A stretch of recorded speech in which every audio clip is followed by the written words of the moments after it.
好，歡迎大家翻到嚟我哋今期軍事導航節目軍武戲言，我哋主持 Larry 啊。Hello，大家好啊，我係 Simon。好，咁啊為大家提供一周最新最快嘅呢個嘅軍事資訊啊。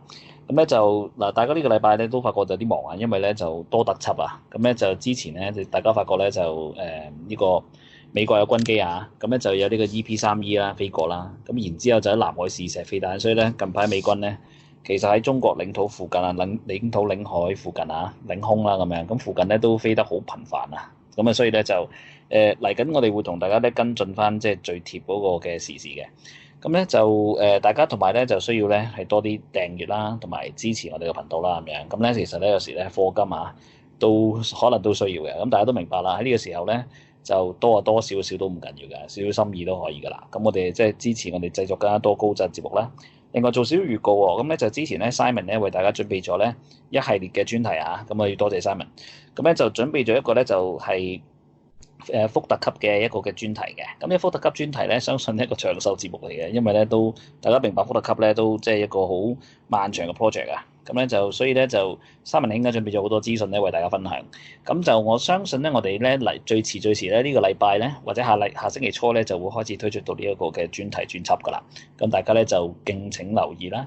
另外咧，我哋會不定期咧就根據住而家新冠肺炎咧，如果可能引申嘅美國啊、中國啊或者台灣之間三國嘅嗰個衝突嘅話咧，我哋咧時不時咧都會出專題啊或者特輯咧，就去做翻個貼啲嘅報導咁樣俾大家啦。好啦，咁我哋就開始我哋今個禮拜嘅軍事新聞啊。咁咧就第一個咧，當然大家明白就依家係受到呢個新冠肺炎影響啊。咁咧就喺軍隊上面咧，或者喺唔同嗰個嘅安排上面咧，都有好多咧，依家係需要臨時性嘅安排啊。咁咧第一個咧，大家發現咧就係呢個嘅英國咧有個航展啊。呢個英國航展咧，呢個咧就叫范保羅空戰啊。咁呢個范保羅空戰，大家都明白呢個航展其實就好耐㗎啦，即係咧就應該係大概係二戰到啦，二戰之後咁啊開始嘅。咁如果你咁計，而家咧都係講緊七十幾，應該都70幾年度啦，72年啦，今年應該係第72年㗎啦。咁啊呢個嘅范保羅空戰其實就係世界三大航展之一嚟嘅。咁啊即係計呢個嘅巴黎航展啦，咁呢個嘅范保羅空戰啦，同埋呢個新加坡航展，咁三大航展啦。咁當然大家如果問，如果珠海航展呢啲就可能勉強十大啦嚇，即係都唔係好計。咁當然好多地方都有嘅，例如你見杜拜有航展啦，係咪？台灣都有嘅。咁啊，even 係馬來西亞啦，咁就印尼啦，咁啊日本有時有，但係日本就唔係話好國際性嘅，有時就俾翻佢哋本土國民睇會多。咁咧就大大小小空戰咧，相信今年咧都可能會受到影響啦。咁今次呢個法保羅空戰咧就需要取消，咁咧所以變咗咧，如果呢個要即係取消嘅話咧，就都幾大影響啦。係啦，咁咧所以就係啊，呢個就唔單止呢個范登堡呢個航展，美國呢邊本身就係3月初就係航展高峰季啊。咁啊，加州呢邊啲航展已經係到5月都取消晒嘅。係你嗰邊係咪有啲懷舊戰機又有新嘅戰機又有咁樣？係啊，咁啊通常咧個Air Show Season 點開季嘅咧，就係通常就係海軍嘅 Blue Angel 咧，就喺呢度喺聖地牙哥附近嗰個有個叫 El Central 基地，就係佢哋每年咧都喺嗰度冬訓嘅。咁訓練完咧就順便就喺嗰度開季，就係即係第一場。咁嗰個都係萬眾矚目㗎啦。咁啊，但係就取消咗。同埋今年係應該係 Blue Angel 最後一年用呢個F-18 C 型嘅或者 D 型嘅機作表演啊。咁啊，下年度咧就會上超級大黃蜂啊。咁啊，所以本身都諗住啊。大家諗住呢個 season 都幾有 farewell 嘅 feel 啊。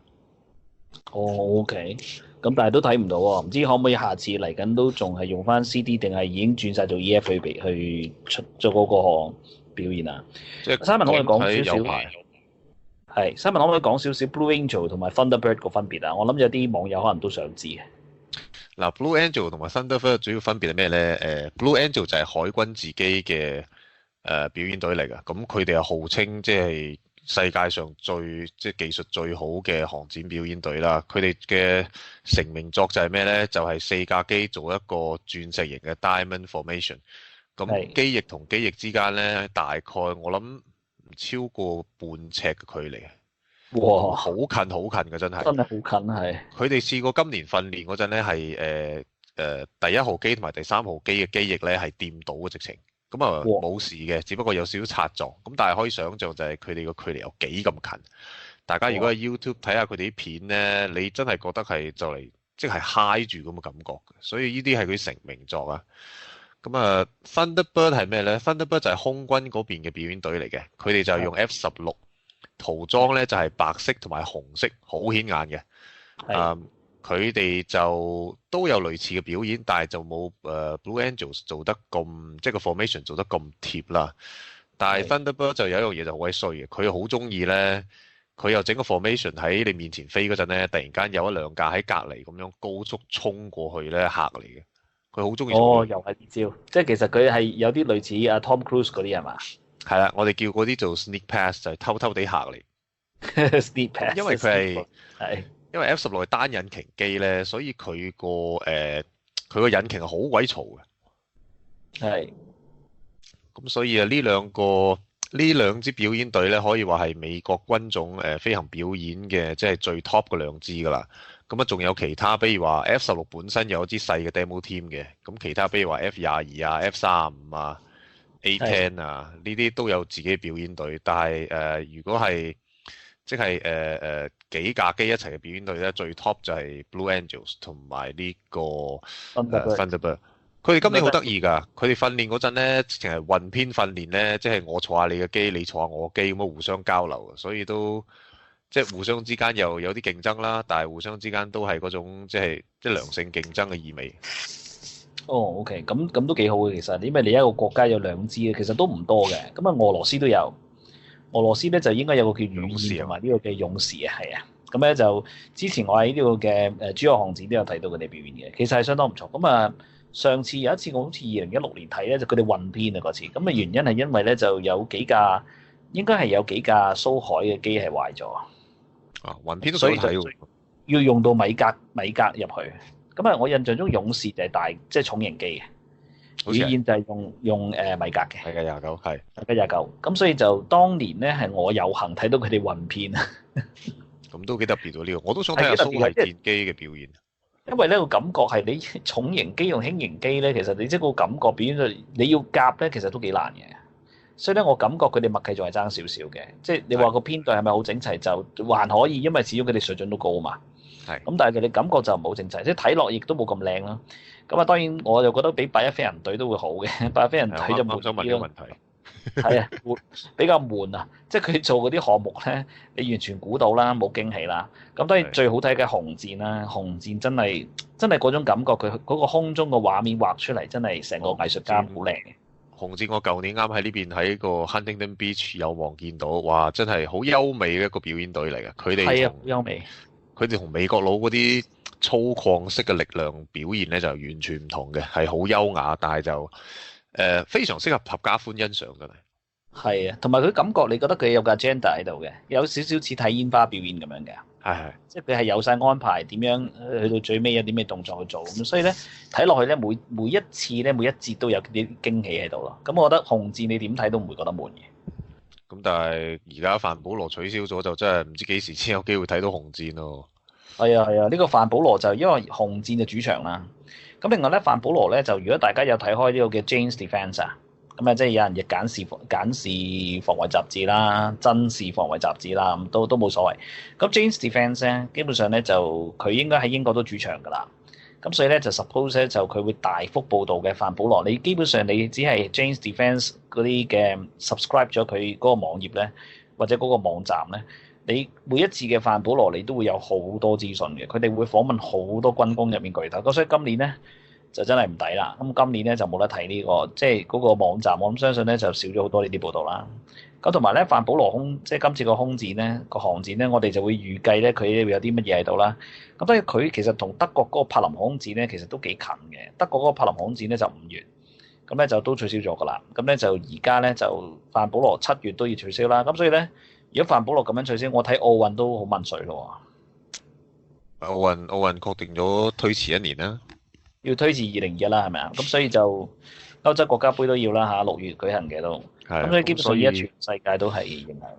係啊，咁所以新加坡航展啊，雖然有啲掃興，但係都叫好彩，即係叫做舉行咗先啦。咁就其他就真係我諗都要可能要到8月9月先有望恢復啊。咁呢邊另外一個可惜嘅就係5月咧，原先喺我呢邊附近機場咧就有一個Planes of Fame，即係二戰名機嘅Air Show。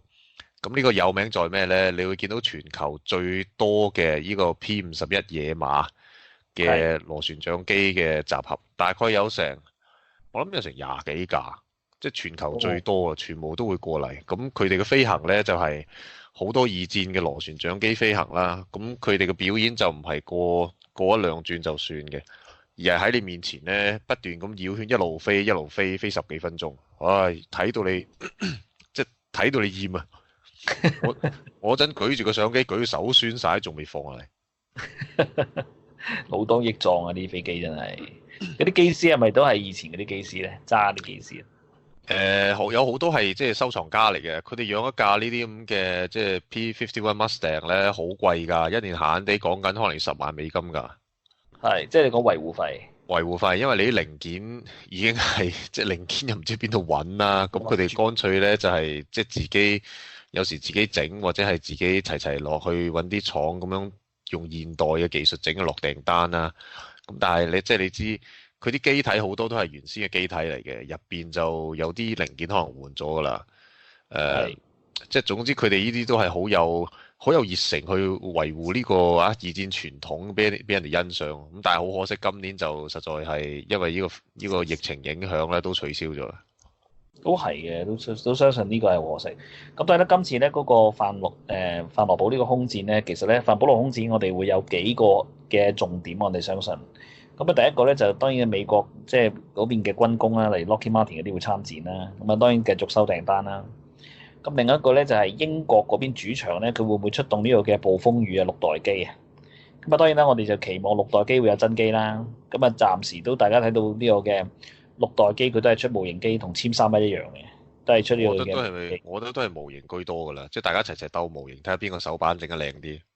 係，咁即係又係將嗰啲入面啲嘢抬頭顯示器啊，將所有嘢都整得靚。將個內倉嗰啲整個 animation 或者整個 video 你玩下，嗰啲好易嘅啫。你嗰個模型1:1就冇難度嘅，入邊乜都唔裝咪得咯。係。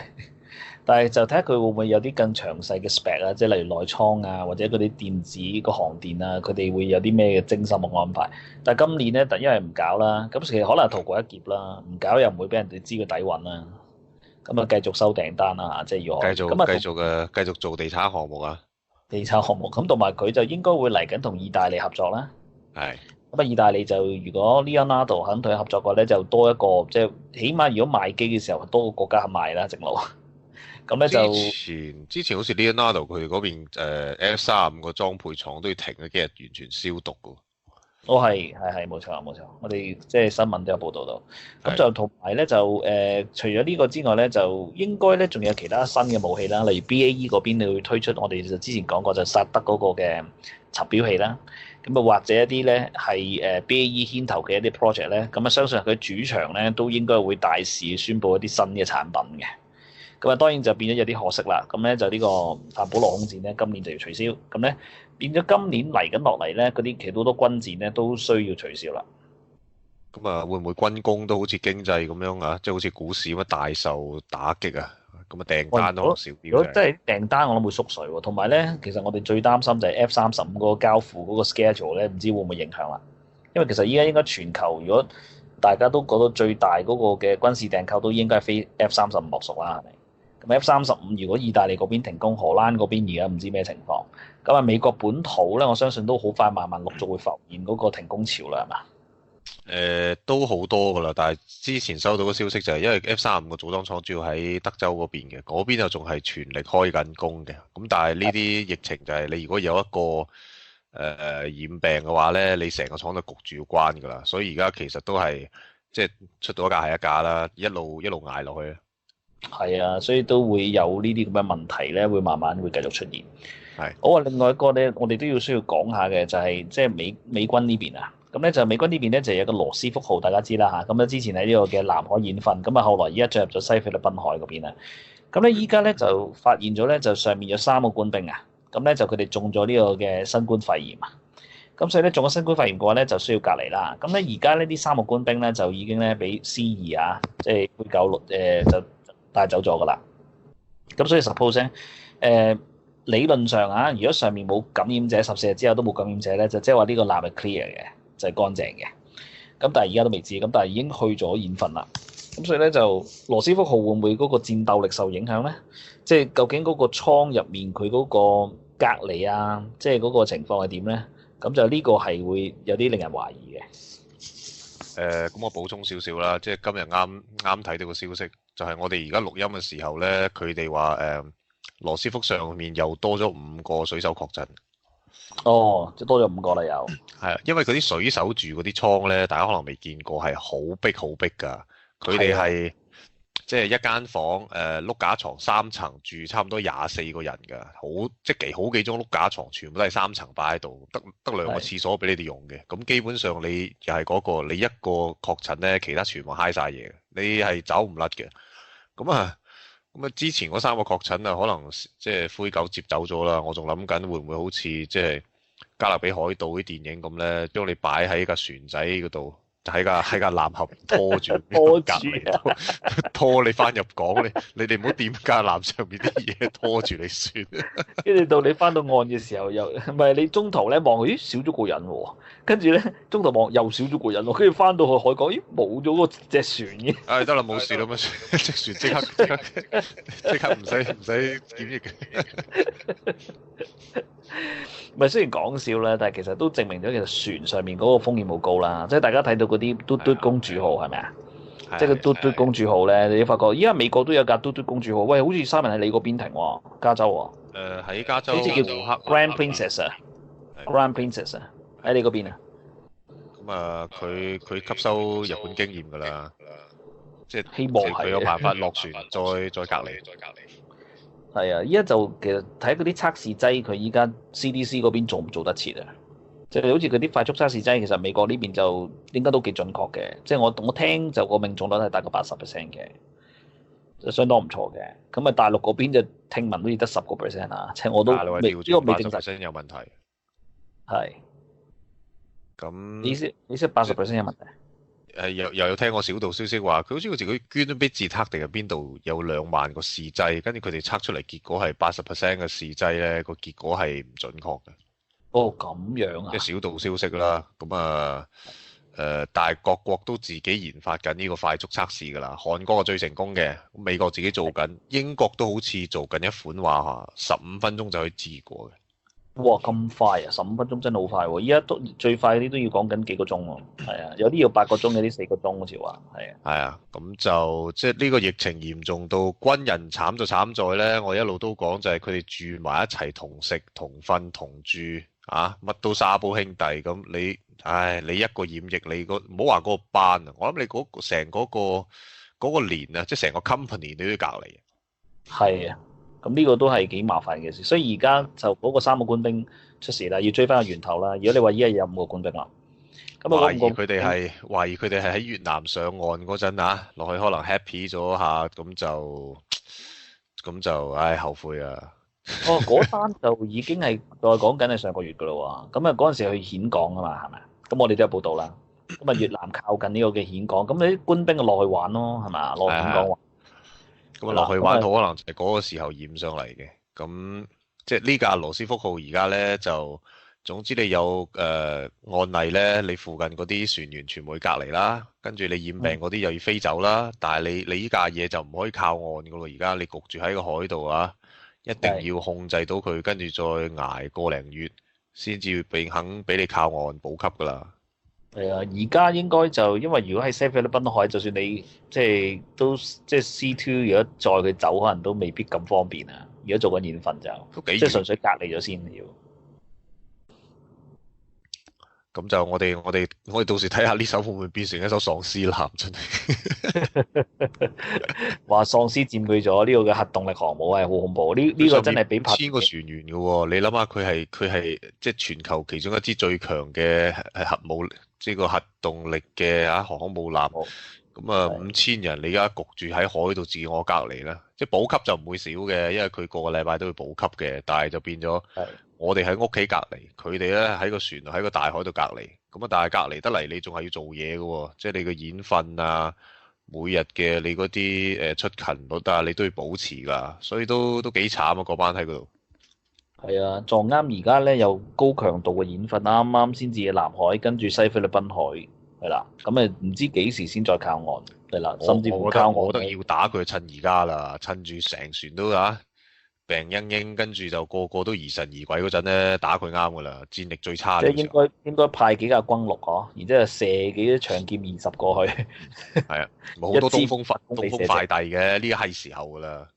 通風派第21D 係時候要候命啊！呢個位係啊，嗱咁啊聽到就聽啦嚇，即係啲軍方嗰邊嚇，即係呢啲咁嘅消息。